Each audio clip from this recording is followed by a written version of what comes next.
Now would you look at this girl, owning the stage, slaying all the performances. Guess what? That's me. I'm Rina, a talented beauty just like my mom, Demi Grande, the famous singer. Alongside being a dazzling diva, Mom also works as a vocal trainer at my school, the Gloria Rowley Arts Academy. Having the best teachers here to help me perfect all my skills sounds amazing, right? I excel at everything I do, being an MC, dancing, acting, mastering the piano. But still, I knew that none of these would really satisfy my mom. 'Cause there is one not-so-tuneful problem. I'm tone deaf. At 7, once after I sang my little heart out in a vocal class, the teacher asked my mom when she came to pick me up, "Oh, so Rina is really your daughter? What a shame she didn't inherit your voice. She's so off-key, we all had to cover our ears."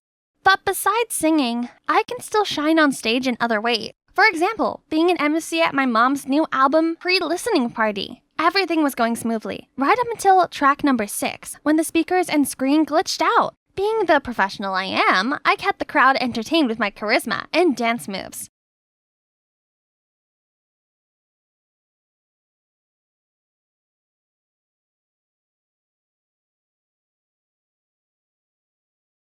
"Rina, sing us a song too, please!" Suddenly, the rest of the audience were nodding in agreement. I hesitated, but then decided to go with it. Just a short one. Can't be that bad. 'Cause I'm in the stars tonight. So watch me bring the fire, set the night alight. The audience started laughing. Oh no, if only Harry Potter could lend me his invisibility cloak right now. Please help! Suddenly, "Hey, everyone! Sorry for the technical issues. It seems to have affected the sound system also, causing voices distortion. So, not letting you all wait any longer, how about we do an acoustic performance for this next song, in which Ariana and I had the honor to feature with Miss Demi Grande. I assure you won't be able to get this experience anywhere else." The crowd cheers so loud. They must have forgotten about my disastrous performance. Thank God. Everyone was surely enjoying this. I mean, who could blame them? Look at him. My savior. Not Harry Potter, but Brian Willis, the best singer from the vocal department of our academy. At the end of the show, I rushed over to get a photo with Mom, but it seems she was busy. I guess I'd see her at home. That evening, I was in my room looking at video clips from the party when a video of me singing popped up. I scrolled through the comments. So, Demi's beautiful voice was defo not inherited. "She can dance and act, but she sure can't sing." Ha! Huh? It wouldn't make more sense if Ariana was Demi's daughter. Just then, Mom came in to thank me for the successful event and saw me disheartened by those words. "It doesn't matter, Rina. Just enjoy your dancing or anything you like. Singing isn't for everyone."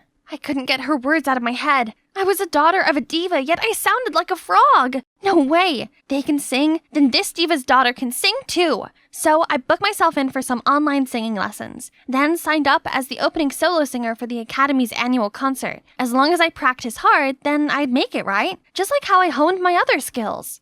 Mom saw me practicing and tried to help, but no matter how hard I tried, I always came in at the wrong beat, sang as if I was reading, whispered when it was too low, cracked my voice when it was too high, and screamed out the words. "Sweetie, why don't you prepare a dance instead? It's more of your thing. Leave the singing to our vocal department. Ariana will surely nail it." Ugh! Ariana this, Ariana that. I'm your daughter, not her. I must be able to sing. I was looking at the list of registered candidates and feeling nervous. But Brian appeared beside me. "Oh, so you want to follow the singing path? If so, I'll always support you." He handed me some materials for basic vocal training. I was thinking about how sweet he was when Ariana and her friends passed by. "Oh, so both you and Brian are trying out for the opening solo?" "Nah, just me, obviously. How could Brian compete against his girl?" "Ariana is his girl?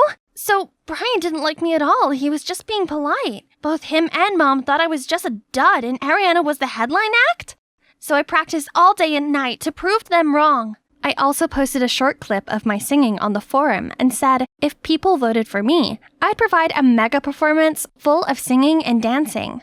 The next day, the school announced the top 2 tied opening solo candidates, Ariana and me. I was so excited. But then I heard the murmuring. "You voted for her? For real? I just want to see how bad her voice can get." "Don't be so mean. She's Miss Grande's daughter. Of course my vote goes to her." Suddenly, Enid, this usually timid girl, appeared and congratulated me. "Don't listen to them, Rina. I believe only someone as well-rounded as you deserves to represent Gloria Rowley's Art Academy. Enid's kind words really gave me strength. Now I just had to keep on practicing. I'm so near to the goal now. That weekend was the final rehearsal before the selection round. I was extremely nervous, and this was the first for me to feel this bad on stage. I wasn't as comfortable and confident as I was MC or a dancer. I tremblingly sang, but all I could think of was my itchy throat. I couldn't hit the notes at all. Had I practiced the wrong techniques? No way. I followed all the instructions Brian gave me. If you don't really want to do it, don't push yourself. I just feel a little under the weather today, so I didn't want to push it too hard. Don't worry, I've got a wonderful performance in store for everyone on D-Day. Oh, Brian, where have you been? We need to run over our duet one more time. Ariana again? She must be trying to pick a fight with me. I glumly looked around the auditorium and saw everyone from different departments busily preparing for their amazing performances. They were all passionately practicing. Meanwhile, I don't even know what I'm doing anymore. How on earth could I save this performance? I was at my all-time low when Enid appeared next to me. Hey, do you want to team up? I have the vocals and you possess the greatest stage presence. Seeing my confused face, she continued, I've always admired you, and it's really sad to see you like this. We all just want a successful event for our academy, right? I've tried so hard. Everyone, especially my mother, is really looking forward to my performance. I cannot fail. So I agreed to let Enid help me lip sync for the audition. Just for once. I'll recover in time for the real concert anyway. The audition started off great. Enid was backstage singing, and turns out her voice is Taylor Swift level amazing. It's even more soulful than Ariana's. Seeing the crowd's stunned faces, I confidently gave the performance my best shot. But then I suddenly noticed the crowd's confused looks and realized something. Enid had stopped singing. Panicked, I turned on my mic to sing, but my voice came out as an off-key tremble. I sounded terrible, but I managed to finish the song and then rushed backstage. As soon as I stepped backstage, I saw my mom and some of the other students, including Brian and Ariana, gathered around Enid, who was sobbing, saying that her mic broke and that she didn't mean to let me down. Enid, what are you doing here? I can't, Ari. Please forgive me. I can't do it. Even though you're my sister, I can't. What are you talking about? Wait, you two are sisters? Oh, I see. So Ariana teamed up with Enid to sabotage me. I knew I wasn't Ariana's favorite person, but this was low, even for her. Now I was a laughingstock to everyone. It had been a horrible day, so I just wanted to curl up in my room and be left alone. Only, Mom knocked on my door. Sweetie, can we talk? I was too sad to answer, and Mom must have been mad at me, as she didn't try knocking again. I can't blame her. I would too if I was a mom. A tone-deaf daughter like me really embarrassed her. As expected, the next day at school, everyone was buzzing about 3 hot topics. The first one being my lip syncing. Rina can't even sing properly. Her performance was a joke. But she's truly a great dancer. She's better off focusing on that. The second, that they suspected Ariana of being the mastermind who set me up. And the last one was a surprise at how awesome Enid's voice was. That whole morning, I couldn't escape the gossiping. Worse still, clips of my lip syncing were posted online, and now the Academy had been accused of favoritizing a celeb's daughter over talent. I never meant for it to affect my mom and the school's reputation. I know I needed to try and fix this, so I decided to apologize in front of everyone during lunch break. It was my idea to lip sync, and I know it was dumb. I'm sorry. I shouldn't have done it. But before my friends could reply, Enid spoke up. Rina, I didn't mean to blow the lip sync plan. Ariana begged me to, but I refused. It was a completely unintended incident. Please, drop the act. I never asked you to do that. I didn't record our convo because I trusted you. Because you're my sister. But come on, Ariana, you know what you said. Oh, you didn't record it? Then it's a good job I did. Ariana then pulled out her phone and played a video. Why were you lying about the lip syncing? Relax, you should be thanking me for helping you eliminate a rival. I gasped in shock, and so did everyone else. I never thought that sweet, timid Enid could secretly be so conniving. Enid couldn't play innocent anymore, so she broke down and told everything. Okay, I did it, but none of y'all understand what it's like having Ariana for a sister. I have a better voice, but I can't compete with her. She's beautiful and everyone loves her, while I'm always the black sheep. Not to mention my migraine medication made me put on these unlosable weights. So I felt too insecure to stand on stage. I just wanted Ariana to taste failure for once, to feel what I feel. So I used Rina to beat her, but the mic messed up, and I took my chance to put the blame on Ariana instead. Everyone was still trying to process all these shocking revelations when a boy stood up. Voila! Everything is clear. It's just some selfish scheme of one person. GR Arts Academy is full of awesomely talented students. Stop the dumb rumors. Turns out, that guy has been live streaming the whole thing. Now that the case was closed, both Mom and the Academy's credibility was restored. But this drama is still too much for me. I needed a breather. As I listened to the birds chirp around me, I began to feel calmer. But then I saw Ariana coming over. I'm sorry about my sister. It's true I'm a bit jealous of you, but I'm not that spiteful. Jealous? Of me? But you're pretty, have a superstar voice, and everyone in school loves you. How about you, huh? You're beautiful, multi-talented, you can MC, act, and dance. All I can do is sing. Okay, so turns out Ariana isn't as unapproachable as I thought she was? She's actually nice. Maybe I shouldn't have been so quick to judge her. Suddenly, Brian charged over to us with an alarmed look on his face. Calm down, Tiger. I'm not harming your girl. She's all yours now. Your girl? Why are you here and not at home? I'm not ready to face Mom just yet. She must hate having a tone-deaf daughter. Rina, you were wrong for lip-syncing, but it's not your fault that you can't sing. Singing isn't something mandatory for all human beings, is it? But do you know how proud Miss Grande is of you? She always brags to us about your achievements and plays us your performance videos. Brian's wise words made me feel a lot better. He was right. I shouldn't have lip-synced. I should have just embraced the things I'm actually good at and just been myself. After talking to Brian, I felt ready to go home and face Mom. Everyone expects me to sing as well as you, and I too honestly thought that if I kept practicing, I'd be able to. But the truth is, I'm just not a singer, and I never will be one.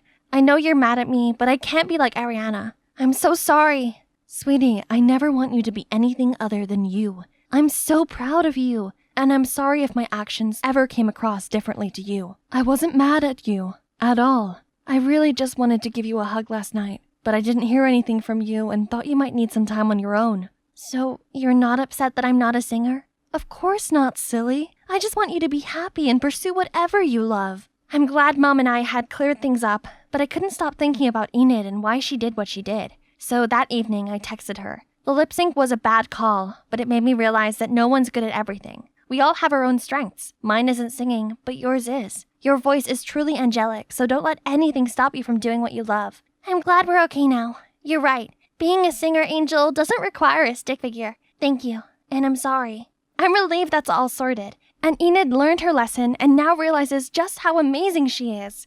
I was anxiously waiting backstage for my performance. Luckily, I had Brian by my side to support me, even if he was fussing a bit too much. I'm only the backup dancer. Go check on Ariana. She's the star of the show. I'm not the one on his mind. You're his one and only priority. Hey, he even gave up his chance to sign up for opening performance for you. Huh? You really did that for me? Your priority? Since when? Yes, since I saw you emceeing on the first day of school. Just another beautiful Sunday. I was bragging to Nanny Emma about my wonderful adventure. Goodness, that's incredible. Weren't you scared? Of course not. Dad taught me. Why are you still here, Amy? Get ready for your piano lesson.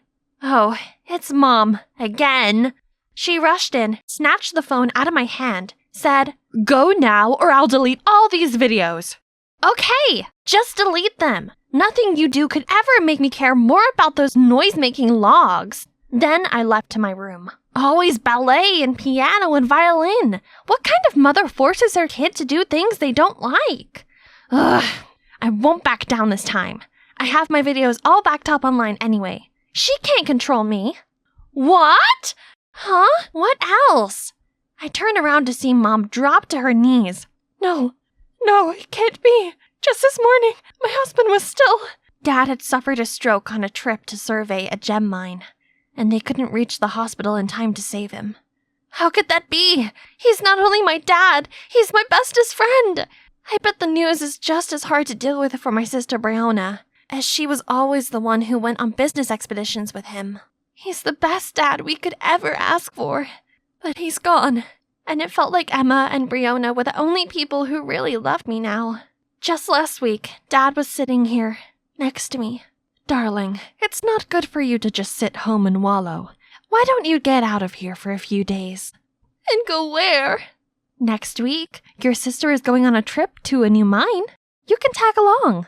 I'm sure she'd enjoy the company. I don't know. I don't like business trips.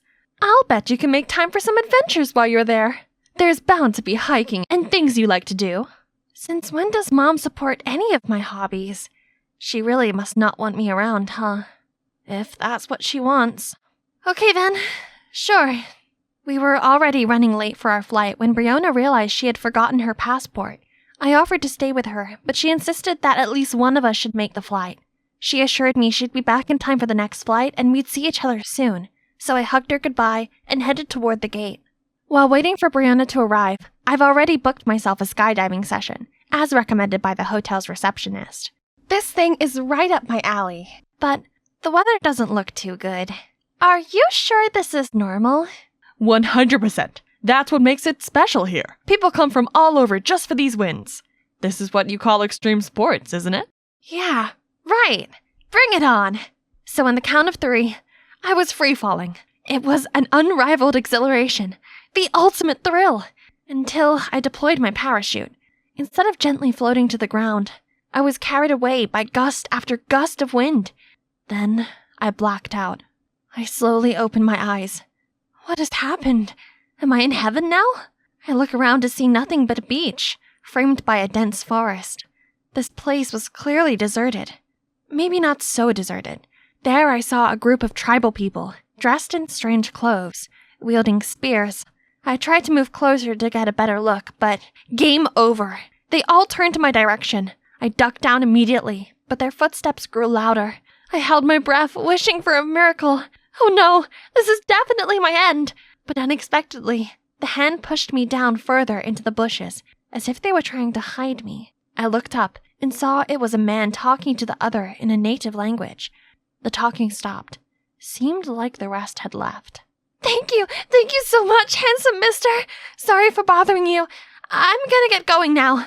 I may have let you off, but the others won't. These people are aggressive and will attack any intruder. Oh, he can speak English? Nice! I'm safe now! As I followed him through the forest, he stayed quiet, but I couldn't help brimming with questions. Where did you come from? Why are you here? You're not a local, right? Are you a scientist? Can you at least tell me your name? Silas. Okay, Silas. May I borrow your phone to call my sister? She'll pick me right up. Do you think I'd be here if I had a phone? I also got here by an accident a couple of years ago. Living like one of them is the only way to survive around here. At least until someone comes to save us. No, that can't be. It wasn't a deserted island, but I was certainly deserted on it. We arrived at a cave on the other side of the island where, according to Silas, the locals never roam around. You'll be safe here. I'll be right back. I didn't need him to take care of me. He may have stayed here for years, but I won't. I'll escape. It wouldn't be so hard to build a raft, right? So I gathered some logs. You hungry? Silas came back and threw something wrapped in leaves. Ah! Get these gross bugs away from me! I would rather starve. These are a delicacy. You have no taste. Stay here. Don't do anything stupid. It's getting dark, so I had no choice but to go to sleep hungry in the stuffy, mucky cave.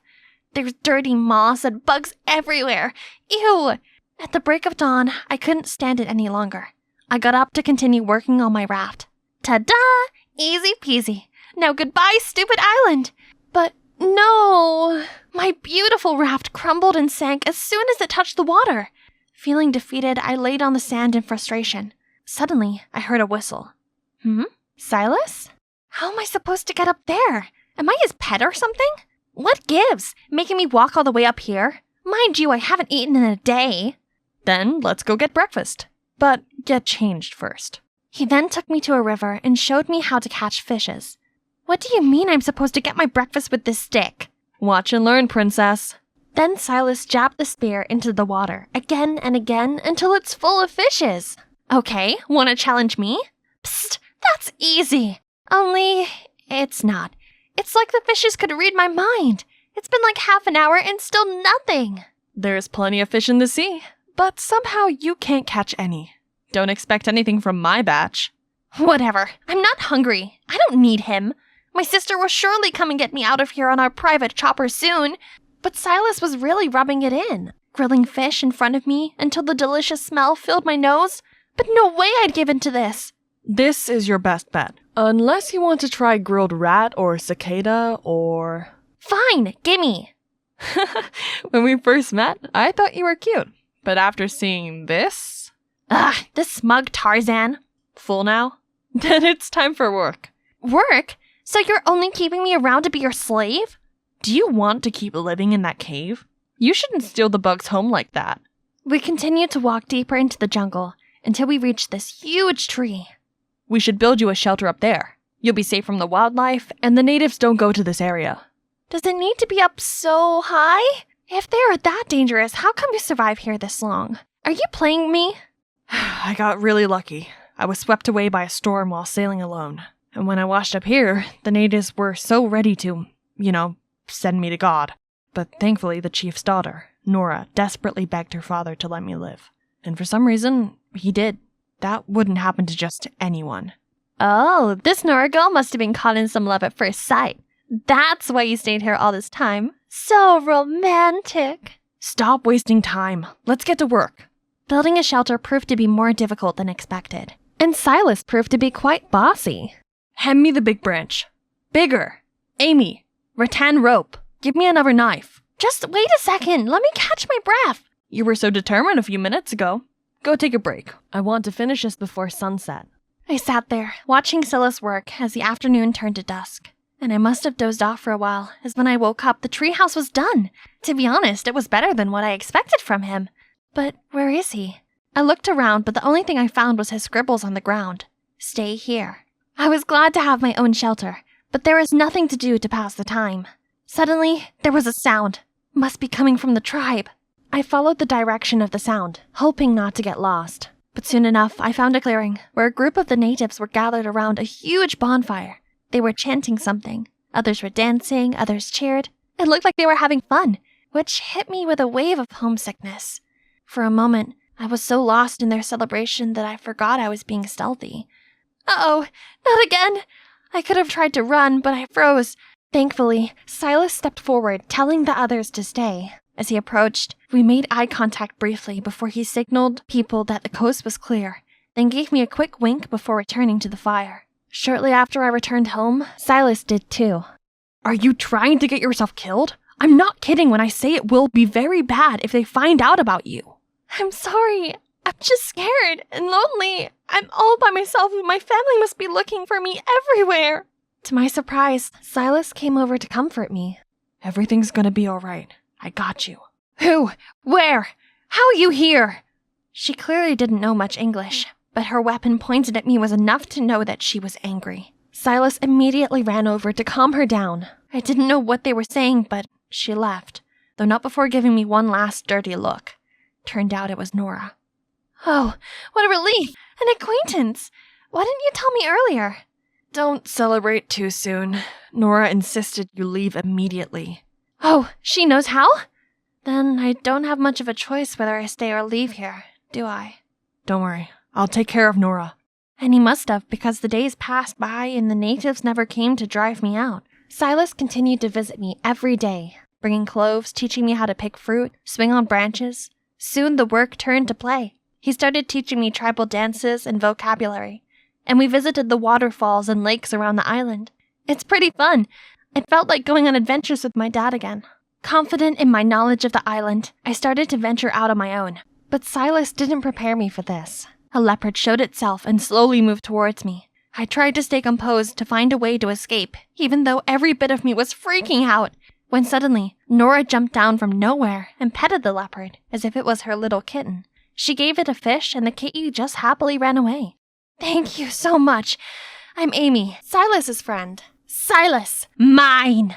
Yes, he's all yours. I hate him so much. I wouldn't even touch a strand of his hair. Silas? Ew. No. Nora huffed loudly before leaving. Here. Or maybe I shouldn't share it with you since you hate me so much. Oh, stop it. My life was on the line. It was not time to confess my feelings. Oops, what did I just say? I continued to stutter, making lame excuses. You're not even listening to me, are you? You haven't heard a thing I've said. Huh? What did you say? He grinned and left without another word. I couldn't stop smiling at the silly bracelet. The island isn't really that bad. I have the freedom I've always wanted. I wake up with the sunrise and have things like this. This really is the life. One day, the sun had already set and Silas still hadn't come over. I was starting to worry when he arrived with, "Nora?" Silas said she wanted to bring me some clothes. I was relieved that she finally wanted to make peace, but her expression confused me. When I thanked her, she didn't say a thing or even smile. We sat around the fire. Silas and I talked about one thing after another. Oops, we might have forgotten about Nora. But the language barrier really is a big deal, you know. And so she just sat there sulking. Suddenly, she stood up, causing hot coal to splatter all over me. Silas hastily helped me clean my hands as Nora stormed off. Is she okay? Maybe you should go follow her. But Silas reassured me she'd be fine and went to find aloe vera sap for my burns. I think she misinterprets our relationship. Does she? 'Cause I too thought there was something going on. I was too surprised, but managed to gather myself enough to reply clumsily. Says who? I don't think you formally courted me, sir. Tomorrow will be our first date then. In the mushroom forest. What do you say? I was glad Silas had saved this place for a date, because everything about it was curious and beautiful. Before long, I had wandered far ahead of Silas.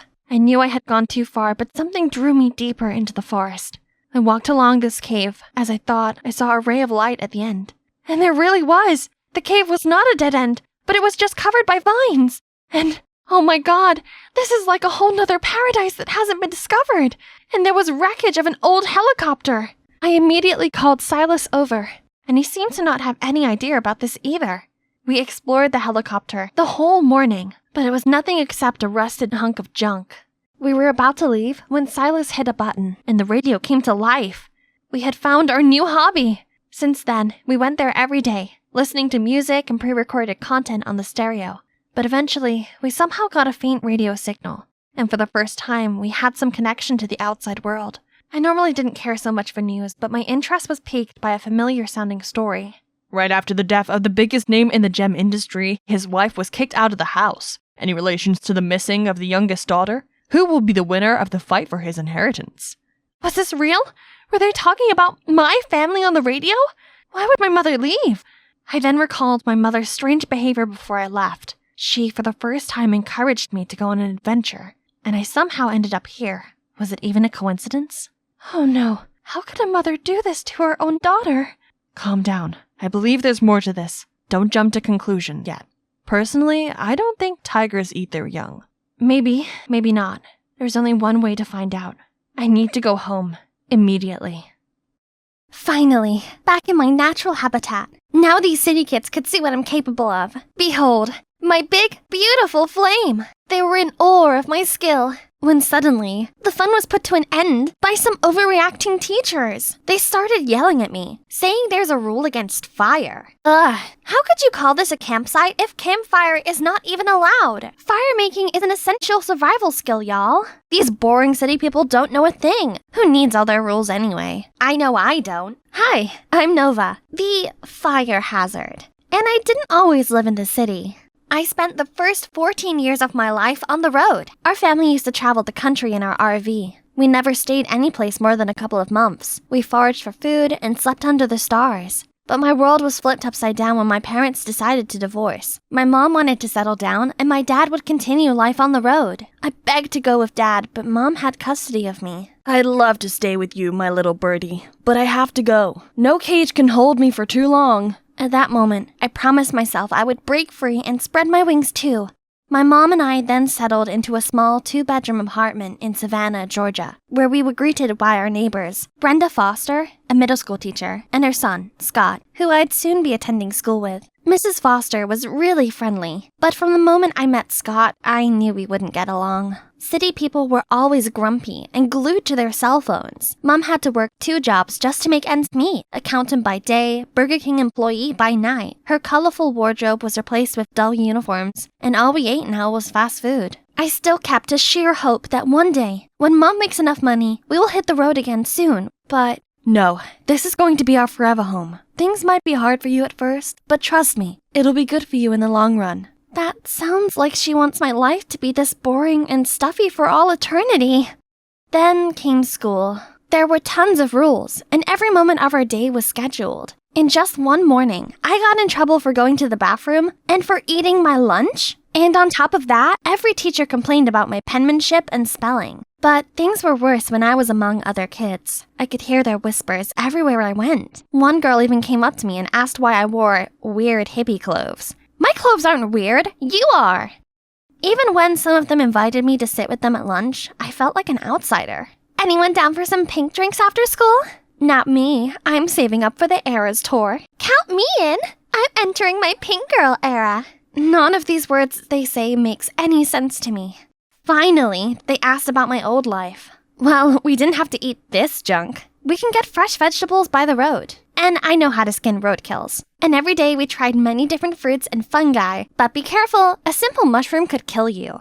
But by that point, I noticed they were either speechless or as pale as a ghost. Did I say something wrong? Every school day was a blur of confusing subjects. But today was my first music lesson, and I was so excited to finally do something I was good at. When the music teacher, Mr. Shapiro, asked if anyone wanted to perform for the class, I sprung up from my seat, ready to go. I confidently sang my favorite song, but halfway through, Mr. Shapiro interrupted me. We're learning classical music. That style is called reggae, which we don't teach here. Nova's a hippy-dippy weirdo. The whole class erupted into laughter. What did I do? Ugh! Scott! I was so gonna give him a taste of my rosewood guitar, but everyone held me back. In the end, Mr. Shapiro said he'd be talking with our moms after school. Scott and his mom had already left before my mom came. Mr. Shapiro told her that I was a violent hothead who always dressed inappropriately. I waited for my mom to defend me, but she simply apologized. I'll talk to her about this later. Please excuse her behavior. She has never been to school before. Who was this woman and what had she done to my mother? Later, I told my mom how terrible school was. The constant staring and teasing, the way that everyone seemed to be a little afraid of me. Contrary to my expectations, she told me I should try harder to blend in. And she even had bought me normal clothes for school. Mom, clothes are my self-expression. I'm not changing just to fit in. What happened to you? Didn't you teach me to be myself? I did, but now I need you to blend in so you can make friends. I had to leave before bursting into tears. I couldn't stay in the stuffy apartment any longer, so I went out the window, climbed down the fire escape, and just ran away. But at one point, I realized I didn't know where to go, so I wandered around until I bumped into the Fosters, who insisted on walking me back home. Strangely, Scott seemed less annoying now, and kept looking awkwardly at me the whole way home. My mom was clearly surprised to see me when she opened the door. I felt like a joke, because she hasn't even noticed my rebellious great escape. I couldn't sleep that night. After thinking it over, I came to the conclusion that I could get my old life back if I found my dad. If only I knew how. The next morning at school, I went looking for the tools I needed to find my dad. Compass, flashlight, map. Scott? What are you up to in there? You first. I wanted to apologize for what happened in music class yesterday. Your turn. I'm gathering what I need to go find my dad, and there's nothing you can do to stop me. Stop you? It looks like you need help. Those things may have helped you hundreds of years ago, but these days we just use the internet. I didn't want Scott's help, but maybe he was right. I had no clue where to start, and I could hardly even figure out how to use my cell phone. Maybe I need a little help to learn about the internet. Follow me. Scott spent that afternoon teaching me the basics of the internet. He also asked about my old life, and I found myself telling him everything. All the things I missed and hated about this new life. To my surprise, he was understanding. His mother was a single mom too, and it had been years since he heard from his father. After that day, I thought I hated him a bit less. About a week later, I felt like I was ready to start my search. Little did I know, Googling my dad's name would give me literally millions of results. I was about to give up when I saw some people looking for their dogs. That just gave me an idea. I printed as many flyers as the library would allow, and spent the next day putting them up around the neighborhood. I was surprised by a strange phone number. Hello? Yeah, hi. I just saw a clueless hippie wandering around and I think they matched the description you provided. I was over the moon by how quick I got a response. But then I saw Scott, half a block away, grinning at me with a cell phone in his hand. That internet thing you taught me is useless. Finding people is not that fast, even with the internet. Your best bet would be the database at the police station. Are you sure you... I didn't need to hear any more words and immediately flagged down a police car passing by. Over here, officer! The officer pulled over and rolled down his window. Morning, sir. Please take us to the station. What are you kids doing? Where are your parents? Well, I'm looking for my dad. I heard the officer speak into his intercom, saying he was bringing a lost child back to the station. Well, that's not what I meant, but whatever does the job, I guess. As he led me into the back of the car, I remembered. Sir, he's with me. Should we bring him too?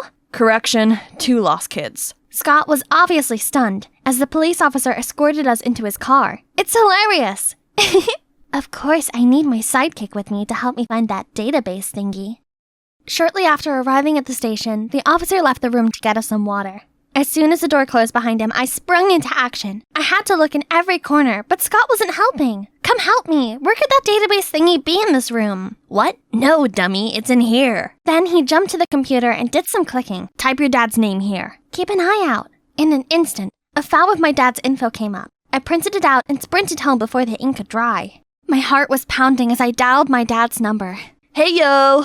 Dad, it's so good to hear your voice. Who is this? It's me, Dad. Complete silence on the other end. Did I call the wrong number? It's me? Nova? Nova! Glad to hear from you. Guess what, kid? I've been up to all kinds of adventures. Then he talked to me about his amazing trips that I would have loved to be on. Then I asked where he was so I could go find him. I live in the moment, my little birdie. I go where the road takes me. Please, Dad, let me tag along. Okay, meet me at the exit of the interstate at 10 p.m. tomorrow. He ended the call before I could say anything else. I felt the sudden urge to cry for some reason. They must be happy tears. I was finally seeing my dad again. But how could I get there? Maybe my sidekick Scott could help me. If he had made it back from the police station. Oopsies! I ran to Scott's apartment, and to my surprise, he answered the door. Hey, how did you get home? Once I explained to the officer that you were just a little eccentric, he let me go.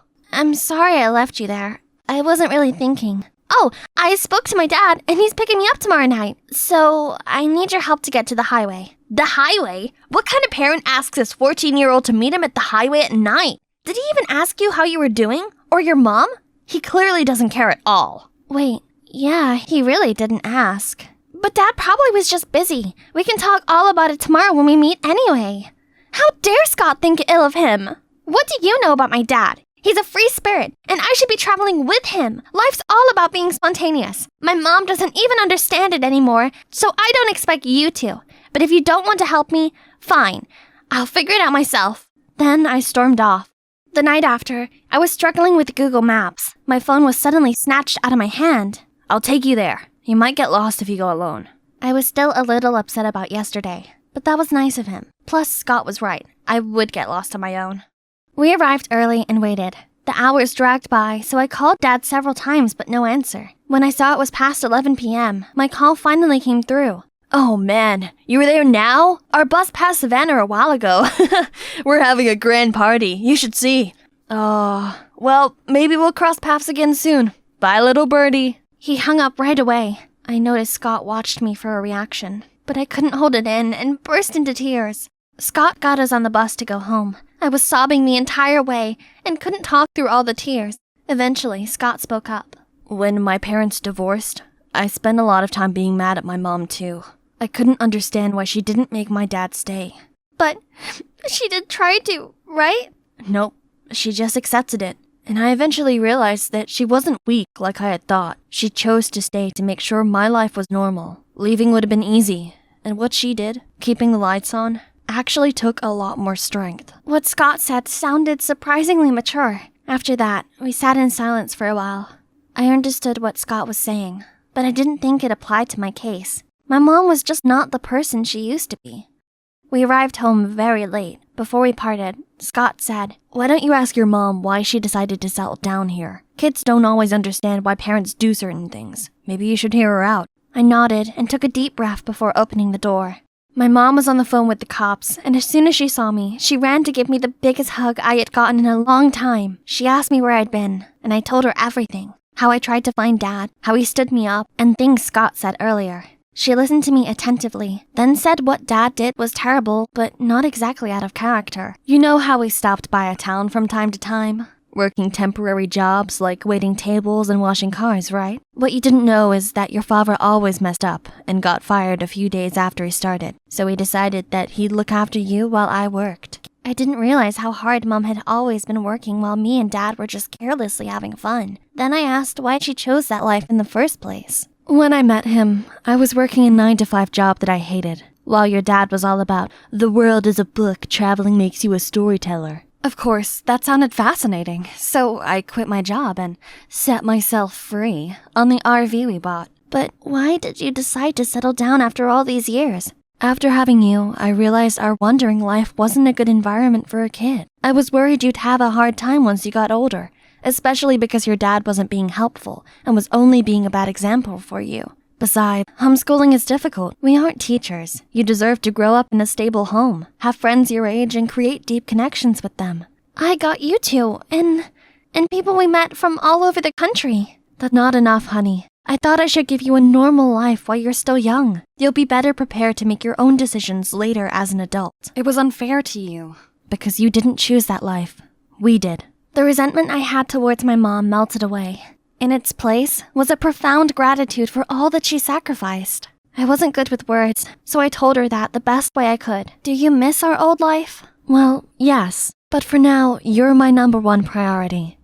After the hurt's gone, it was time to heal. I tried to focus on my lessons and learn the rules. My mom even helped me pick out clothes that were more appropriate for school, but still felt like me. I tried my best to enjoy the same movies as other kids and learned to play their favorite songs on my guitar. Soon enough, they became my new friends. I continued to grow even closer to Scott, my friend and partner in crime, from the start. Still, my mom and I agreed that we shouldn't totally abandon our love for travel, and she promised that we would plan a few big road trips every year, starting this summer. I can hardly wait for our trip to Niagara Falls with Mrs. Foster and Scott.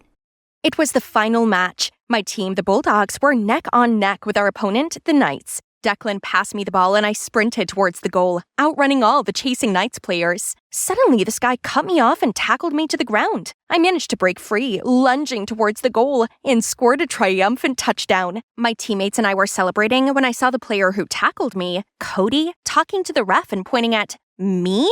Suddenly, the ref blew his whistle. She's a girl, I could tell when I tackled her. She's a girl, so what? Why is a girl on a boys' football team playing as a dude? She's not even registered properly. But she's the best player who scored more points than anybody on the Knights team, alone, and the winning goal. Despite Declan and my teammates standing up for me, the ref announced it was an unfair score and gave the win to the Knights. Hey, it's okay, Riley. We had a good game and a good season because you're here. Right, guys? Yeah, I'm okay, guys. That player, Cody, you, sir, have made an enemy for life.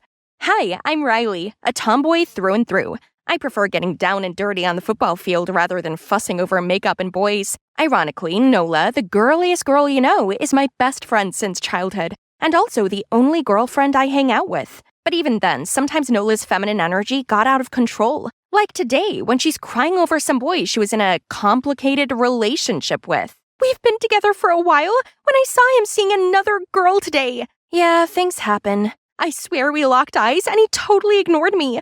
What a jerk. Riley, you have to help me get back at him. What? No, I don't want to get mixed up in all this toxic drama. You should ask someone else. This guy is so charming that any other girl I'll ask will fall in love with him. But you, Riley, are the only one who would be immune to Cody's charm. Wait, Cody? Cody Nelson? The footballer? Yeah, I told you about him before. Shoot, I should have listened to Nola's boy dramas before. But whatever. Right. What Cody did to you is absolutely outrageous. We gotta teach him a lesson. And for you, Nola, I got your back. Okay, the plan is to ruin his image in front of other girls and make him fall in love with you all at the same time. And then we'll dump him right away, breaking his little heart. But we need to give you a makeover as he only has eyes for girly girls. Nola then called Halsey, a makeup artist from the school over. Yeah, we definitely can seduce a guy with this. I bet lots of girls are falling for you instead. Nola and Halsey then dragged me into a clothing store. The minute I saw racks lined with dresses, my first instinct was to run. I had to try on dozens of dresses, and Halsey trained me to walk like a lady. They even talked about a curtsy.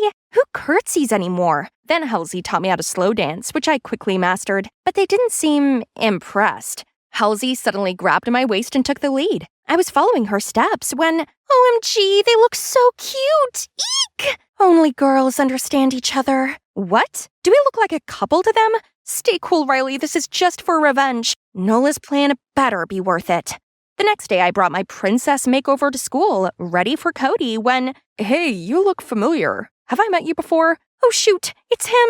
Did he recognize me from the match? I know. Must have seen you in my dreams. Phew, false alarm. Cody then asked for my number and we started going out. During the dates, I was so nervous without Halsey and Nola. Okay, Riley, act proper. You're not in your natural habitat. Gosh, you look like an actual princess. Another time, my mouth watered at the burger on the menu, but despite starving, I tried to keep calm and had to order a salad instead. Aw, only a salad? You eat like a little birdie. It's exhausting to be a girl. But after all the dates with me, Cody hasn't announced anything official between us. Is it his natural instinct to be flirting with girls? Nola's plan's obviously not working. I gotta take matters into my own hands. So I secretly poured some estrogen powder into Cody's protein shake and texted Nola to come see the show. Ha! Look at the way he dunks the ball. Let's see if he could still be Prince Charming now. Later, he clashed with another player, fell to the ground, rolling and whimpering in pain like a baby. I was satisfied for today. Suddenly, I saw Declan walking over and he sat right next to me. Oh no, my buddy can't see me in this embarrassing look. Just then, a basketball came hurtling towards me when Declan's quick reflexes got me behind him and caught the ball with his free hand. Are you all right? Yeah, thanks to this. Friend, here. Say, what is a pretty girl like you doing at a sports event like this? Thanks for saving my girlfriend. I can handle it from here. Thank God you're okay, Riley. Aw, he's so sweet, so soft and cute. What? Would you stop saying he's soft and cute? He's not that kind of man. You're right. He's a manly man. We're so sorry, Cody. We didn't mean anything by it. Wow, I didn't know such a little girl like you had such a big voice. I'm so happy to have you by my side. Hey, Riley, would you come to the fundraiser carnival with me? I'll make an announcement to everyone there. Wait, was this guy serious? When I got home that night, I saw Declan waiting outside on the porch. I looked at him and then down at my outfit and back to him in panic. So that really was you back there. So, you really did recognize me. Why didn't you say anything back there? You looked so nervous and acted like you didn't know me, so I didn't want to embarrass you. Anyway, when did you start going out with Cody? Why change so much for him? I explained everything to Declan, the whole revenge plot for Nola and how I'm doing this to get back at Cody for taking away our championship. Well, the Bulldogs were in the wrong for letting you play in the first place. It was a men's final. I don't care. He has to pay for it. Then I stormed inside. I gotta stand my ground. But Nola was there already sitting on my bed. I heard the whole thing. Makes sense now why you were suddenly interested in the plan. Anyway, whatever you're in it for, your main goal is to ruin Cody's reputation. Don't get sidetracked. Okay, guess I have to attend the carnival with Cody then.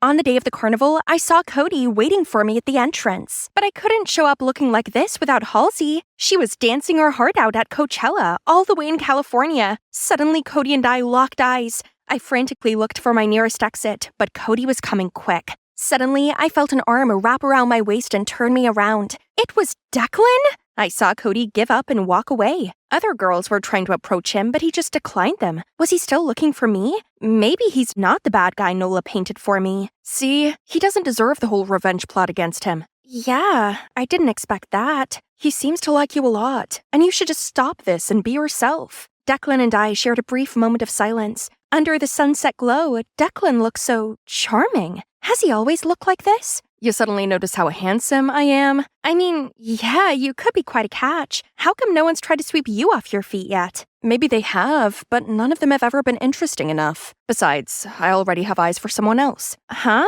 I need to grab a bite. I'm starving. Bye.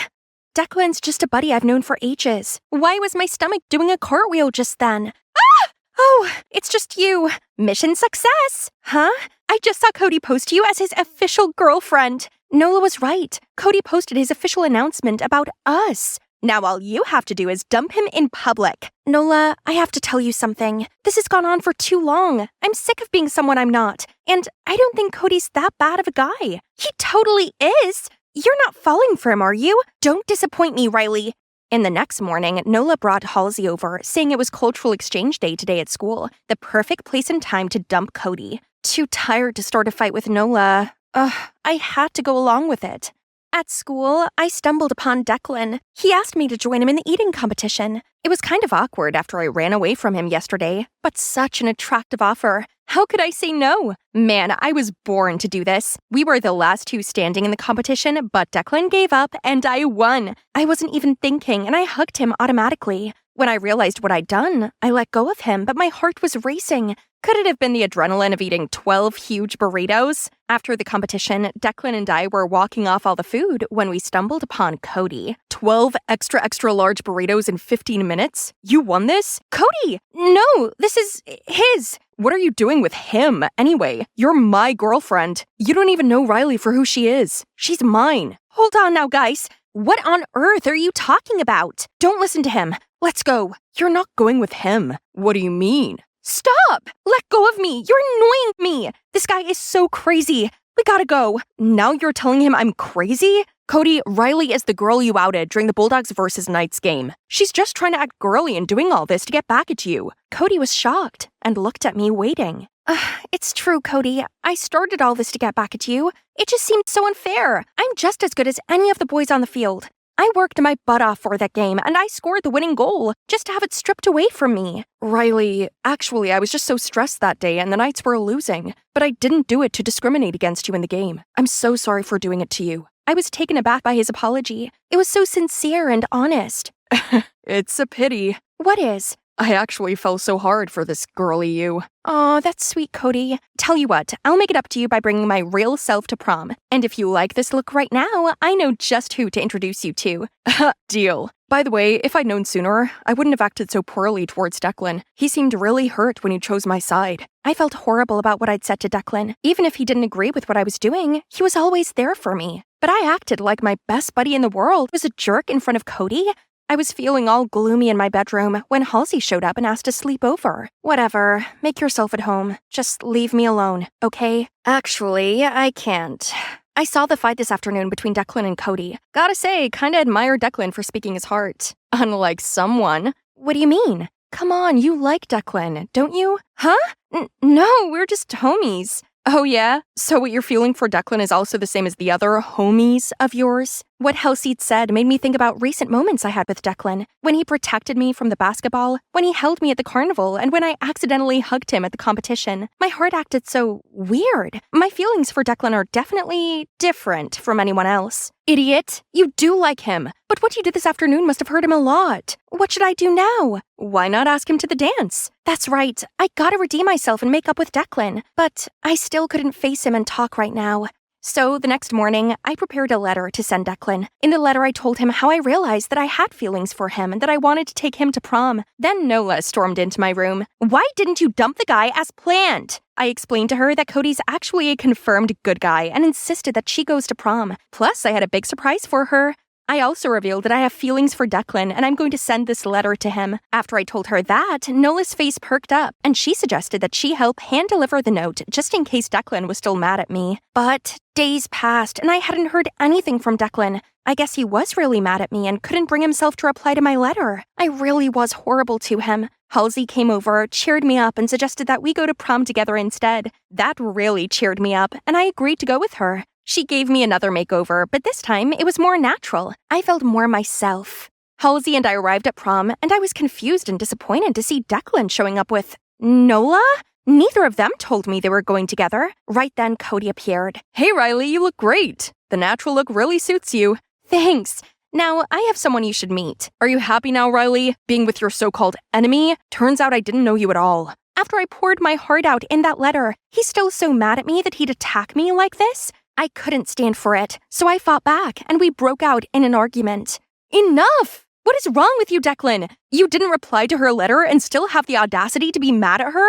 What letter? Halsey and I turned towards Nola, and after a moment of nothing, Nola burst into tears. I hate you, Riley! You promised you'd help me get back at Cody. Then you abandoned me completely. So I didn't give the letter to Declan. Nola, I never abandoned you. When I realized that Cody was a good guy, I wanted to reintroduce you to him so you both could have a fresh start. So you were going to introduce me to Nola? You like her style, don't you? Yeah, but she thinks I'm a playboy. And she went as far as to create this whole revenge plot against me. This is all your fault for chasing after me and then dropping me for some other girl. Do you know how disheartening that is? I thought you didn't like me, so I moved on. Back then, I just tried to play hard to get. If only you tried a little harder, I'd have let you know. I didn't understand before, but I get it now. Can we start over? I'd like that. The DJ started to play a slow song, and Declan suddenly pulled me in to dance with him. So, that letter, what did it say? It said that I'm sorry for not realizing my feelings earlier. Then, I confessed my love to you and asked you to prom. Well then, here's my response. Riley, I liked you the minute I set my eyes on you. I wanted to do everything with you. I wanted to hang out, I wanted to play football with you, and I wanted to be by your side every moment of my waking hour. I could never figure out how you felt, so I hid my feelings for you. At that moment, Declan and I were the only two people in the world. We danced throughout the whole night, and I felt complete. And that's why you should just speak your heart, everyone. If you want to hear my story, comment Halsey's story, and I'll see you then. Okay, animators, you can continue.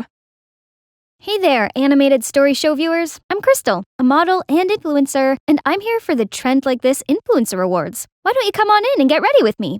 I know what you're thinking. I have a unique look. You see, I have vitiligo, a condition that causes pale patches to develop on my skin. It's definitely different, but I don't really see it as a disadvantage, but rather one of my biggest perks in life. Since I was a kid, people have always gawped at me in the street. But luckily, my mom and big sis have always been there to support me. Honey, they're only looking at you that way because you're beautifully different. Yeah, Crystal, never doubt yourself. You're one of a kind. Thanks to them, I've grown to adore the way I look. Then one time, while we were walking in the park, this eccentric-looking man approached me. Oh my word, your skin! It's a masterpiece! Turns out, he was Bo Ivanov, the world-renowned photographer. He begged me to model for him, and with the encouragement of my mom and sis, I agreed, and my photos became a viral hit. That's when my interest in modeling sparked. I joined this awesome modeling agent and got to learn all poses for photo shoots, wear these gorgeous outfits, and best of all, have makeup done to complement my vitiligo, not to hide it. Ever since then, I've worked my butt off, fully committed to my work. That's how I became the face of multiple fashion brands and built up my influence empire. I wanted to pave the way for people like me to love themselves and celebrate our own uniqueness. 'Cause look at me, my career, my life could come to this point today, all thanks to my skin. And I wouldn't change it for the world. But then this morning came, I woke up to see, my vitiligo patches, they were gone! This can't be happening! I still have tons of fashion shows and events booked for the rest of the year. Without my patches, will they all cancel on me? Panicked, I called my manager, Alex, and she immediately rushed into my apartment. This shouldn't have happened. The project with Red Rush is next week. I know that. What can I do? Go see a dermatologist? No, Crystal. You can't breathe a word about this to anyone. You don't want to ruin your career, do you? Well, no, but I can't hide inside forever. No, you can't. But you can fake your patches. Just use makeup. Draw some on. What? You mean I should lie to everyone? Your choice. It's either that or kiss goodbye to your career. This is wrong, I know, but I've worked so hard for this. I couldn't just give up now. I guess the foundation would have to make do. I went back to my daily modeling life, and luckily no one seemed to suspect anything. But I was so on edge and constantly checking my makeup. Crystal, have you heard? The brand Raris is looking for models with unconventional features for its newest fashion collection. You're the perfect fit. OMG! Everyone who's anyone in fashion knew of the Raris' creator, Mr. Finnegan. If I become his muse, that's my step into high fashion world! I can't miss this once-in-a-lifetime opportunity! I got my focus straight, fearlessly walking into the building, when suddenly my heel got stuck. I tumbled backward, and out of nowhere, these strong arms wrapped around me, and I landed straight into their warm embrace. For a moment there, I could feel their divine scent overpowering me. Dior Sauvage, isn't it? You don't change much, do you? Still clumsy even though you're now a superstar. Hold up, this voice. It's Sam, my high school ride or die! My, puberty has hit him hard, huh? Samuel knelt down and gently put the heel back on my foot. Yep, my heart was definitely flipping out of my chest. You're going in for the casting, right? Oh, yes. But how do you know? I'm one of the judges. I gotta go now. Break a leg. But not literally. Wow, Samuel's made a name for himself already. Impressive. Wait, Crystal, you're here for work. And now time to shine. I strutted my way along the catwalk, doing my signature twist-turn pose at the end of it. As expected, all the judges were mesmerized. This job was in the bag. Just then, everyone went ooh and ah at the girl next in line. It's Amanda! She's known as the Super Rookie, who challenges the modeling world standards. Ironically, that title once belonged to me, but that's how this industry works. You can easily be dismissed if not careful. We got the results right after the casting. As expected, I was in for the show. Hooray! Hey, Crystal, right? Amanda, huge fan of yours. Say, can a pro like you give this rookie any advice while we train together? You do know this is a competition, right? That means no help. Then I shimmied off. Day 1 of the training, and I already messed up. I had to disguise myself to sneak out and buy a new one. Crisis averted, but this did make me 30 minutes late. You're the professional. Act like one so us amateur can look up to. A veteran in modeling, or so they say. Those chicks wouldn't miss the chance to dethrone me, especially her. Welcome, everyone. May I introduce you to our Fall 2023 Haute Couture collection. It is inspired by the elegant art of ballet. So besides your usual training, you'll have a chance to learn some of the moves to capture its true essence. Then I'll pick my star, my vedette. Ballet? I hadn't done that since the accident! Little 6-year-old me was having a ballet performance and had to do this crazy spinning technique. But somehow, I ended up twirling like a humming top, then face planted right on the stage. I never forget the audience's mocking waves of laughter. No, get yourself together, Crystal. Whatever the challenge is, I'll succeed and rock the vedette position. The first lesson was catwalk. Easy peasy, no one came close to matching me. Good posture, excellent posing. Well done, Crystal. Aw, he's so sweet. Can we just take a break to admire this piece of art? Come on, why are you so shy today, Crystal? Your patches are superb. Except they're just the magic of makeup. But the nightmare had only just begun. Jeez, these clothes were way too tight. They got me melting like the witch from The Wizard of Oz. Gotta go touch up. Then during another session, I couldn't keep my balance and was wobblier than a jellyfish. Meanwhile, Amanda effortlessly executed all those moves. A few days later, Mr. Finnegan organized a photo shoot, which we had to pose like a ballerina on this revolving platform. The past trauma immediately rushed back into my head. I stepped onto the platform shaking like a leaf. Only with Samuel holding my hands could I imagine to do the simplest pose. At least it's over now. My, our pro seems a little rusty, doesn't she? Just step back and let one of us younger girls take care of this. Right, Amanda? Go practice, Xena. Amanda stepped up to the platform. Her body started moving like a real swan. Gorgeous, Amanda. You're as graceful as the ballerina in the musical box. That's it. I think we got the shot. Well done. The whole set erupted in applause, and Amanda was the center of attention. Looks like you could learn a thing or two from your junior. Look, I may not be the best ballerina out there, but I'll show them where 1000% efforts get me in life. So I stayed later after the training to practice more, starting with stretching. Ouch, not as easy as it looked. Okay, let's try again. Just have to raise my leg and... Whoa! Okay, this time it has to work. And now the hardest part, sur le point. Uh-oh. Just then, Samuel appeared, trying to catch me, but we both ended up stumbling on the floor. Don't try too hard. You may hurt yourself. It's just, the vedette means a lot to me. I know you can do it. You've been such a positive influence, and I know that energy can get you what you want. No, my patches!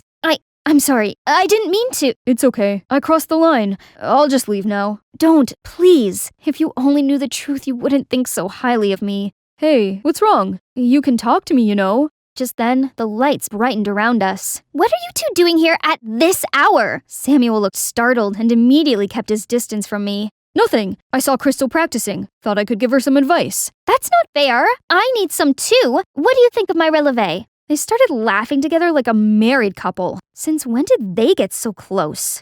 After a few days of intense practice, I may not be a ballet master yet, but I did feel more confident about facing the final challenge, which decided who would be the vedette. Look at this gorgeous couture design! I would make a perfect black swan. I tried the dress on, but accidentally smudged the foundation and got it all over the dress. Oh no! I immediately rushed to the bathroom trying to wash the stain off. Stupid foundation! Super stain my butt! The door suddenly snapped open and in stepped Amanda! Your vitiligo patches? They're coming off? And what are you doing with the dress? I tried to hide it, but she already snatched it away from me. Is it foundation stain? Did you fake? Your vitiligo? No, I was diagnosed with vitiligo for real, I swear. I told her the truth, thought she was going to use it against me, but to my surprise, she looked heartbroken. I decided to pursue modeling because I felt inspired by you, but now you're telling me it's all a scam?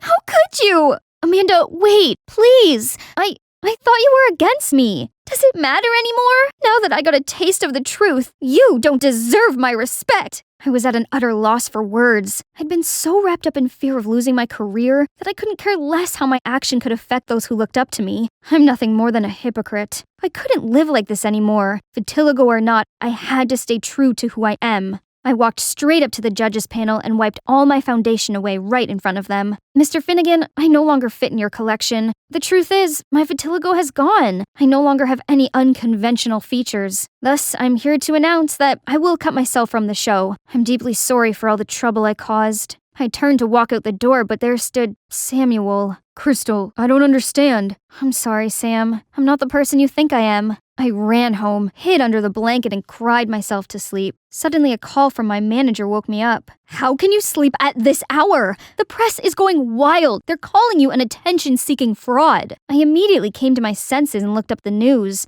Oh no, how could it break out so fast? At this speed, I'd be canceled by tomorrow morning. See what happens when you act out of my order? Gosh, you models are so dumb. Don't go anywhere. I'll be there to handle this. Was she being for real?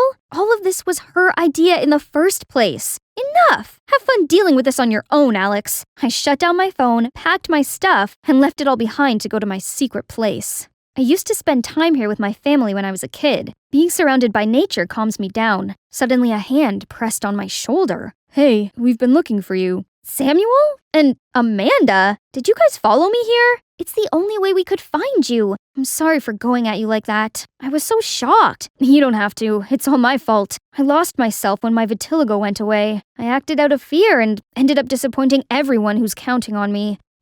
Well, it's hard to stay sane when your identity is taken from you. But what's important is you've learned your lesson. Now, where is the fearless, confident Crystal we all love? She's right. Patches or not, you're always special to us. That means a lot to me. Thanks, you guys. Turns out I'd misunderstood Amanda this whole time. She's brilliant, gorgeous, and caring, and perfect for Samuel. Welp, that stings. Suppose it's time I got back to work for some damage control. I opened the phone to see hundreds of notifications. Among them was a message from Mr. Finnegan saying he has a place for me at the fashion show. So it's not the end for me, right? Go get it, girl. Yes, it felt so good to be back. Crystal, you're here. I have great news. You'll be the vedette for this collection. Me?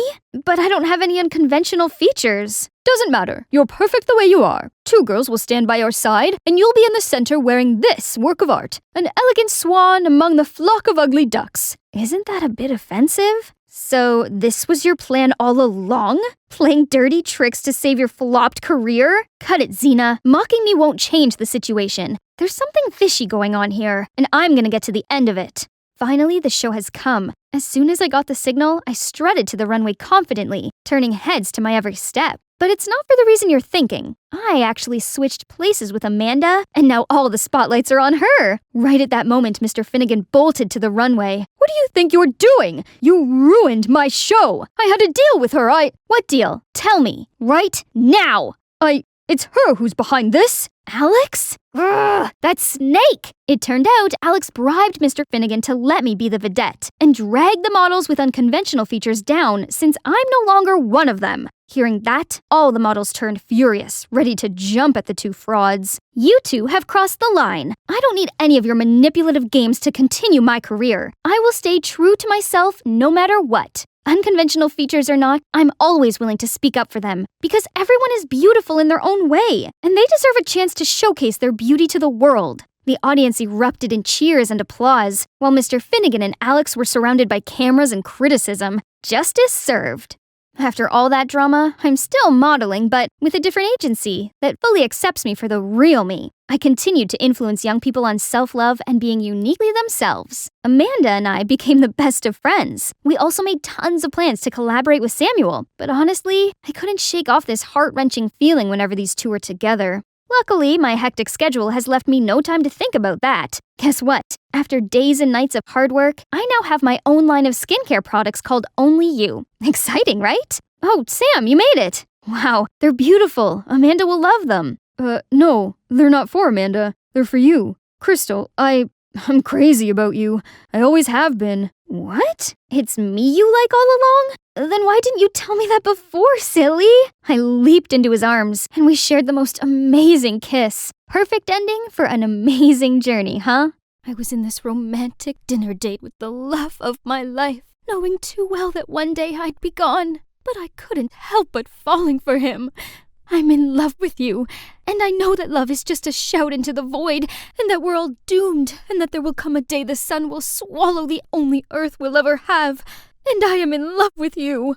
Cut! Excellent, Elanor! Well, that was the usual in the life of an actress. Oh, hey, didn't catch you there. I'm Elanor, from LA. My life as a kid was a bit different from others. While they were surrounded by dolls and toys, I was wrapped up in the limelight. Being a superstar seemed fun back then, but the glitz and glamour of showbiz gradually wore me out. My momager never let me take a break between gigs, so there's no time to hang with people my age. You know, I missed out on doing normal things like having sleepovers and going to birthday parties, and before I knew it, I was already swarmed with work and work. Sweetheart, I've got you another script. Take a look. Whatever, Mom. FYI, Jeremiah is also on the show. Seriously? Mom, that heartless jerk cheated on me. No way am I working with him. Elanor, be professional. I've already signed the contract. Besides, Mommy's Bentley collection is missing this shiny golden one. I don't give a damn about your stupid car. Stop treating me like a GoFundMe for your lavish lifestyle. Mom can be insufferable sometimes. She dictated everything. But why bother now? No showbiz, no Mom's orders. I can do whatever I want. Bye-bye salad and hello chocolate cake. But suddenly, a dark figure bolted towards me and snatched my bag. I lost my balance, banged my head on a fire hydrant, and then everything went black. Gosh, my head was spinning. I opened my eyes to see a cute guy leaning over me. Hey, are you all right? Am I dreaming? 'Cause this view sure is dreamy. No, you're not. You're at the orphanage. I found you unconscious on the ground last night, so I brought you here. Excuse me? An orphanage? I can't be in a place like this. But wait, my phone and wallet? Darn it! That thief stole my bag along with everything. Guess I needed to delay my independent life plan just a little bit. I better call Mom. Hey, got a phone I can borrow?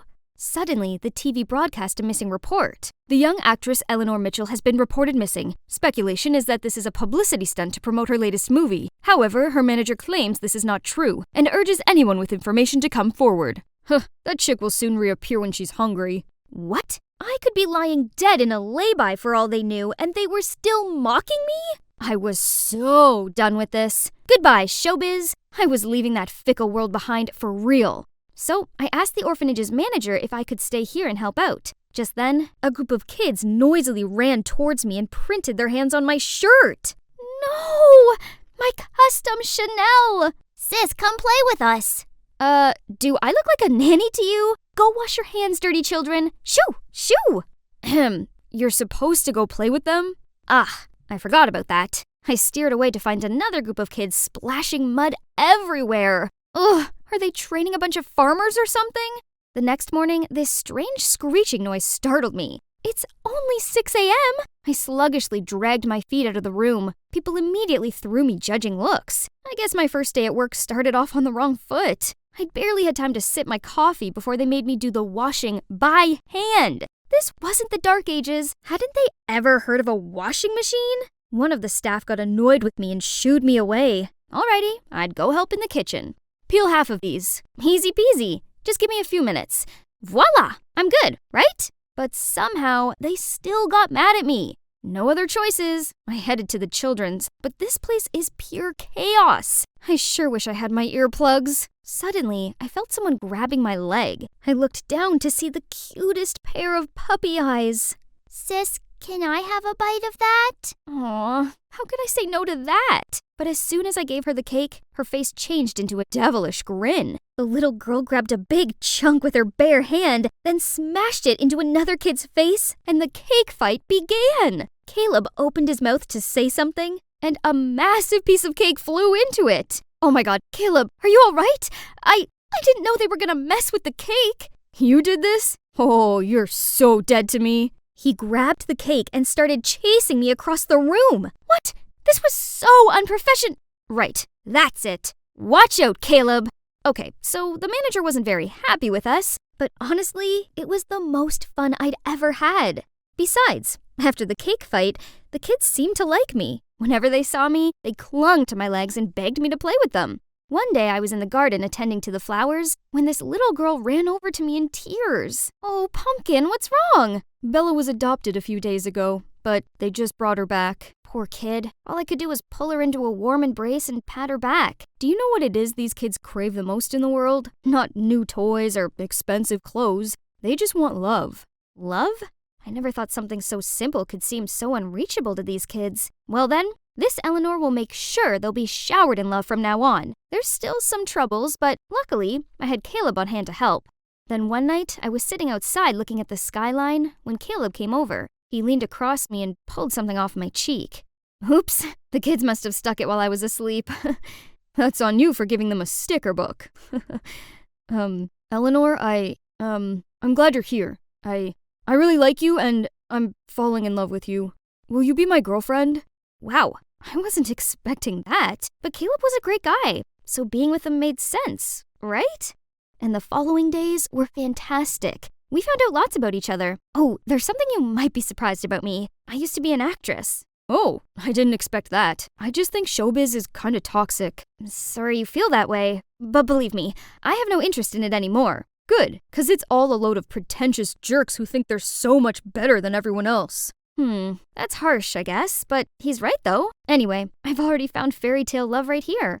But to be honest, I did miss the elaborate sets, the stunning costumes, the dazzling studio lights, and the feeling of morphing into a different character. So sometimes I played out Disney princess roles for the kids. But one time, Caleb stormed in on us. Look at you! You've fallen back into your old ways. Come on, kids. You have better things to do than this. My heart thumped in sadness. Acting was a part of who I was, but seems like he'd never understand that. And I don't want to upset him either. So I guess I had to put aside my passion and just focus on my new life here. One day while skipping towards the playground, I slipped on a banana peel and was about to fall when a strong arm caught my back and helped me to stand up. Surely he did have a strong build and a gentleman manner, but who is this guy? I thanked him, but he just stared at me. You look just like Elanor Mitchell. Well, I am her. Oh, you left showbiz for real? I thought it was just a media trick. Oof. What was his deal? Was he a reporter coming to dig up dirt? Oh, sorry, just kidding. But are you serious about quitting acting? You've got talent. All you need is a good script to sink your teeth into, instead of those terrible ones you've been given. Huh? Was that considered a compliment? Turns out he's Frederick, a young screenwriter who came to the orphanage for inspiration and to help out. He even set up a mini theater for the kids to have their first cinematic experience. As you can see, anything's possible in movies. Even our most magical dreams can come true. I suddenly remembered why cinema had captivated me in the first place. It opened the audience to multiple perspectives and worlds. This is the cinema I love and dream of being a part of. And maybe that's why I'm naturally drawn to Fred. He might seem a little playful, but when it came to movies, he turned into another person. I cannot deny that my flame for acting was rekindled by his genuine sharings. I mean, everybody loves Fred. Look. Well, maybe not everyone. Okay, kids, but remember, studying is priority so that you can have a better life. Acting and scriptwriting is just a pipe dream. It's not real. Yes, studying is important, but arts are what we live for, what nurtures us from within. Art has no value. Investing money in arts is like throwing it out the window. There are people who barely have anything to eat. Why not use that money to help them instead? Gosh, these man children. They looked ready to start a fight, so I had to step up and stop them. After that day, Caleb and Fred were constantly giving each other dirty looks. I tried to calm Caleb down, but he got mad at me for no reason. Things only got worse between them, and I felt awkward with Fred. Just let him be. I don't want his problems to get in between our friendship. By the way, I have something for you. Then he showed me his new script and asked me for advice. And guess what? The script was actually based on my life in the orphanage. He'd been inspired by my journey here. It was such a beautiful script, and I felt seen and understood, though we just met not long ago. Then out of nowhere, Caleb angrily bolted towards us. What the heck are you doing? He tried to drag me away, but Fred stopped him. Dude, can't you see you're hurting her? Not your business. Get your dumb writing hands off of her. Stop, Caleb, you're being rude. I'm not done with you, Elanor. You went behind my back to swoon for this brat and his dumb art. I thought you'd be different, but you're just like them. Once a spoiled actress, always a spoiled actress, huh? So this is how little you think of me? Caleb, listen, acting is what I live for. I even tried to hold it back just to please you. And look where it got me. I'm done hiding my true passion. Caleb, we're over. Caleb looked down and didn't say a word, and after that he packed his things and left the orphanage. It's true Caleb had opened up something in me, but if being with him meant I had to lose myself, then I'd gotta let him go. The orphanage without him was not the same. Luckily, I had Fred to cheer me up. He asked me to play the lead in his upcoming film project, and with the script based on my journey here, I agreed. It felt good knowing I could finally go back to acting, even if I was sort of playing myself. Then one day, I found a baby left in front of the orphanage. Then I quickly carried him inside. Poor Hector. I'll take good care of you. Mama. That's right. Your mama's here. Dada. I'm your dada now? Together we'll be a happy family. Right, Mama? Oh boy, it made my stomach do cartwheels. But was it okay to feel this way after everything happened? We started filming in the orphanage soon, and the kids were a big help. It felt quite strange after a long break. But the thing that got me nervous about was the audience's reaction to the movie. Turns out, I was worried for nothing, as the feedback was actually amazing. Though that joy didn't last long, as a few days after, the image of me holding Hector hit the internet with the headline, "Actress turned teenage mom." Through their words, I appeared as this reckless girl who got pregnant and ran away from showbiz to give birth. That got netizens turned 180 and throw shade at me. What a load of nonsense. Right at that moment, I got a text from Caleb. Is this your rotten showbiz? So it's him who leaked that picture to the press. How could he? I've got to sort this out. Today's the day. It's time to shed light on everything. Hi everyone. Today I have an announcement to make. It's true, I have a baby now, and the father of my child is Jeremiah Williamson, my ex. Everyone gasped in shock. Just then, a man in black stood up and revealed himself. Ha! The prey fell for the trap. You liar! Everyone stop listening to her lies! Oh yeah?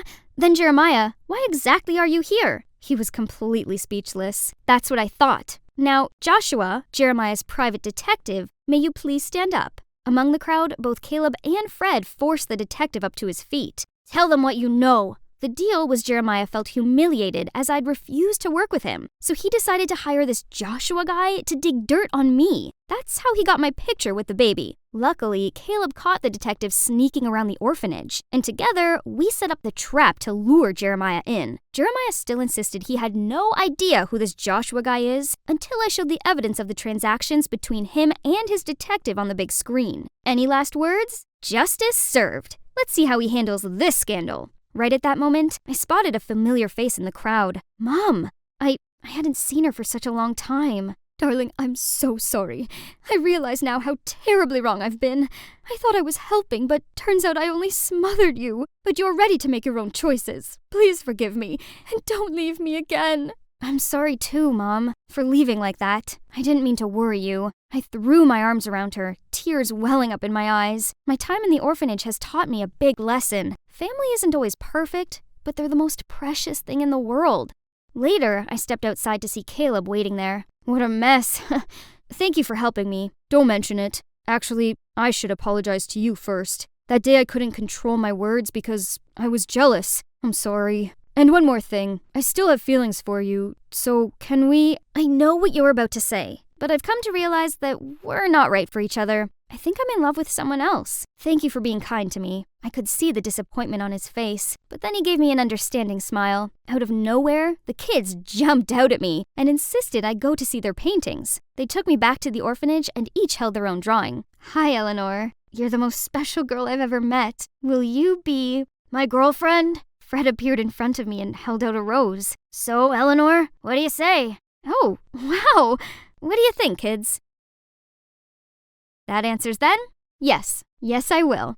Hi, Melanie here, and I'm hanging on the edge of my seat to hear the results of this year's science fair. I know I might not look like a typical studious girl, but I'm definitely serious about school. Ooh, 1 second. The winner of West High Science Fair 2023 is Harry Silver. That means the runner-up is Melanie D'Angelo. Congratulations to you both. Please come onto the stage for your awards. Man, I can't believe I'm second to him again. We'd been literally swapping first and second place on every leaderboard since we were kids. Ugh, so unfair. Look at him. All he did was partying and pulling silly pranks, yet he's still on the honor roll, while I had to study day and night to maintain my straight A's.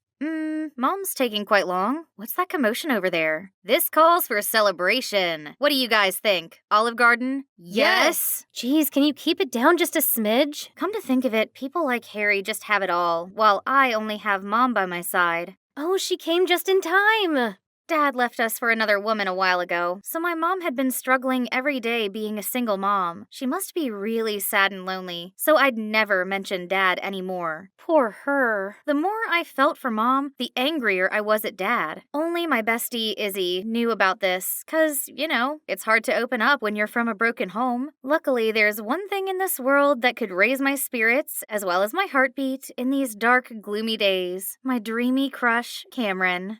Last year of middle school was coming to an end, so I gotta make a move with Cameron fast. The problem was, every time I got close to him, that party pooper appeared out of nowhere to make fun of me. He kept calling me melanin, 'cause that's what you lack, and bothered me nonstop. We had never gotten along, but seriously? What's wrong with him lately? He picked on me way too much, and why only me? I can't believe everyone thinks he's a model student. To me, Harry's no more than the most annoying bug. All right. Hair, makeup, pearly white teeth, check. I'm giving it another go today, waiting for Cameron at his locker with my love letter in hand. As soon as I saw his gorgeous face, I took a deep breath, then put up the sweetest smile, but all of a sudden, someone messed up my hair from behind. Ouch! I turned around to see the culprit. Harry, you look hot. And it generates electricity, too. Now you can charge your phone with your hair. Thank me later.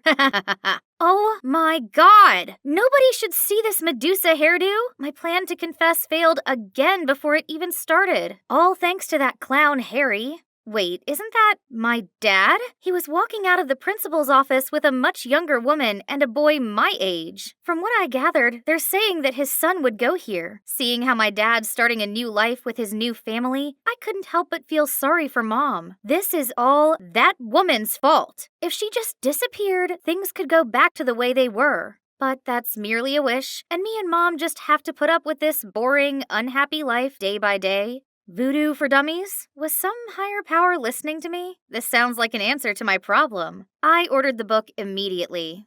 I started studying all kinds of spells and rituals in it as soon as the package arrived. Voodoo dolls? Interesting. The next day, I went to find Izzy ASAP. Hey, I'm thinking of using a voodoo doll on my dad's new wife to bring my parents back together. What do you think? Does it really work? I don't think. Yo, Wednesday. Sorry. Yo, knock off Wednesday. Harry Silver, you are so dead. But wait a second. You know what? We can test it out. Harry would be the perfect guinea pig. What? Him? He's just being his playful self. What if voodoo actually works? Harry doesn't deserve it. Well, I don't think so. Let's make a doll for our little preppy boy then. Crocheting a doll's easy. However, the tricky thing was getting my subject's hair, and you bet I won't get physically close to Harry even if someone pays me to. So I got this, a Ouija board. It will help me figure out the code for his locker. There must be a few strands stuck on the fancy hairbrush that he kept inside. Ugh, but none of the combos worked. This is the 10th time already. How about this? There we go. But there were only books inside. Boring. Then the soccer team's changing room it is. I will definitely find something on his uniform. Let's see. Harry Silver. There it is. Aha! Gotcha! I was about to flee the scene when I suddenly saw a boy with only a towel around his waist. Ah! I sprinted to the door and dashed straight through the hallway. That was close. Okay, I still had a voodoo doll to finish.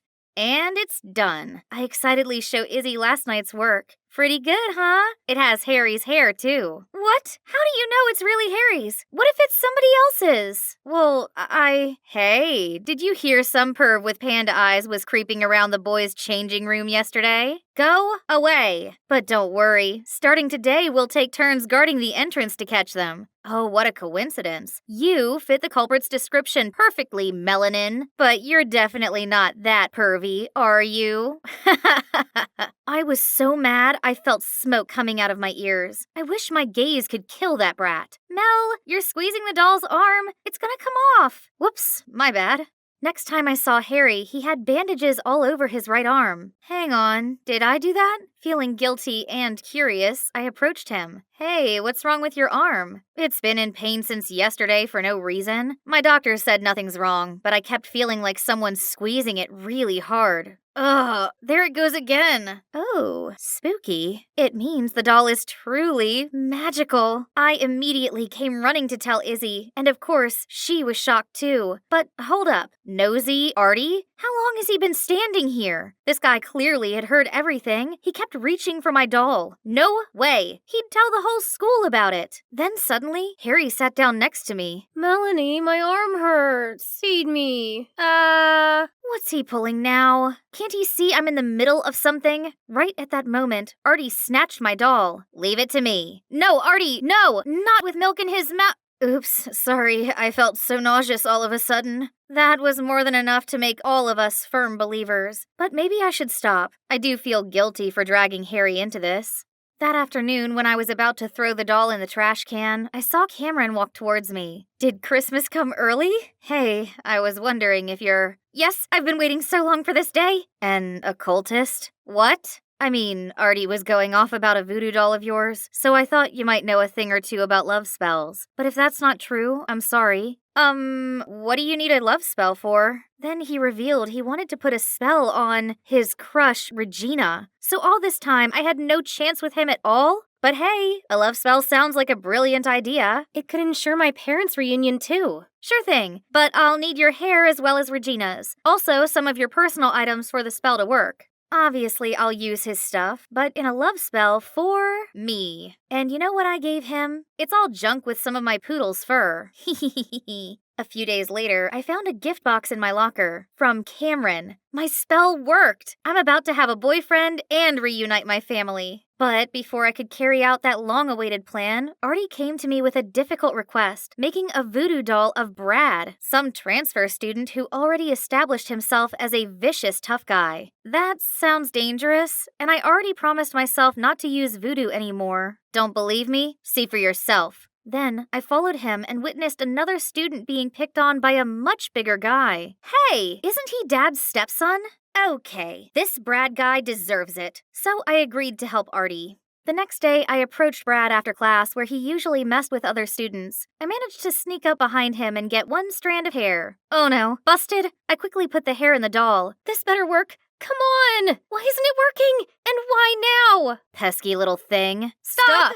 I know those voices. Thank goodness. Touch her and you'll regret it. Yeah, we'll call the police. Brad just scoffed and left. Phew, what are you both doing here? And Harry, I thought your arm hurt. Then Harry and Izzy finally told me that voodoo had never been effective. Izzy knew that Harry only picked on me because he liked me.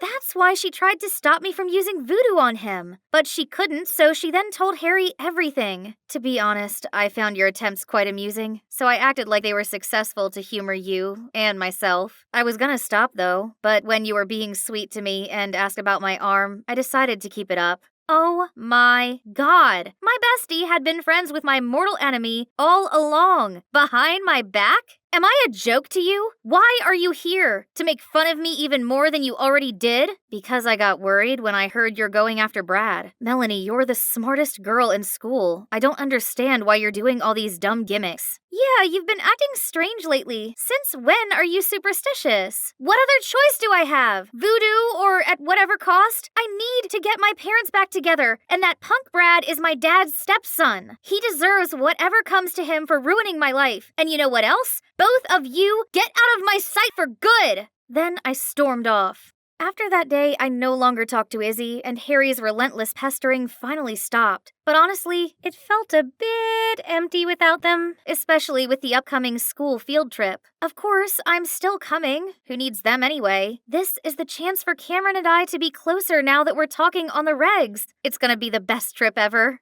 I'd never been the outdoorsy type, but does camping involve this many physical tasks? Almost done. What on earth is that? Isn't he under my love spell already? I mean, he even gave me a present. I was still in shock when Cameron came over to help with the tent. Thank you. No need to. I can't thank you enough. That spell of yours worked wonders. What does he mean by that? Then, out of nowhere, Izzy tapped on my shoulder. I've tried to tell you. Those two have been flirting for a while now. I guess Cameron just needed your spell as a little spiritual push. That means none of these has ever worked? There's absolutely no hope of bringing my family back? Feeling devastated, I burst into tears and ran off. I was running without looking and bumped into Brad?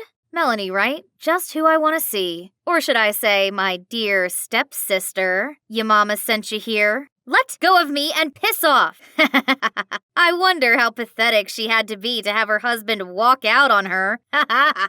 If this was any other time, I would have fought back. But after all that just happened, I've lost all of my will to do anything now. Out of the blue, I saw someone charge at Brad and land a brutal blow on his face. I said I'd make you regret touching her. I had to stop Harry before he messed Brad's face up beyond recognition. It's time we got out of here.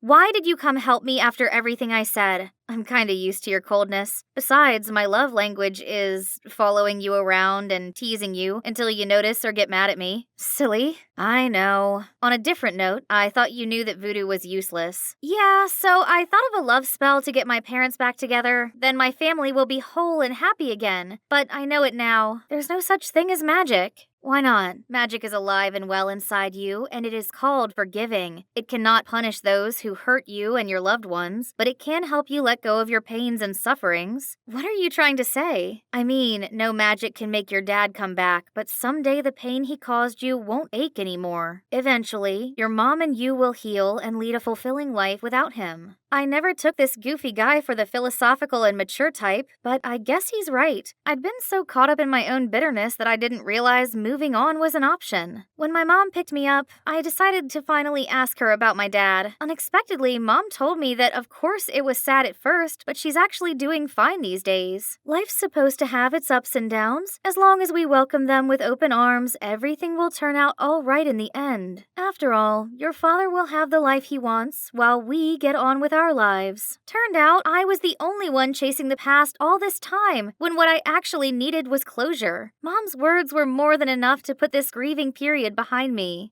My last year as a middle schooler was quite eventful. Brad was no longer a problem since he got a taste of Harry's fist. Did I mention that we became a trio of best friends? For now, at least. Harry never stopped his shenanigans, but instead of getting annoyed like before, I found him quite adorable and endearing. Oh, just kiss already. Izzy!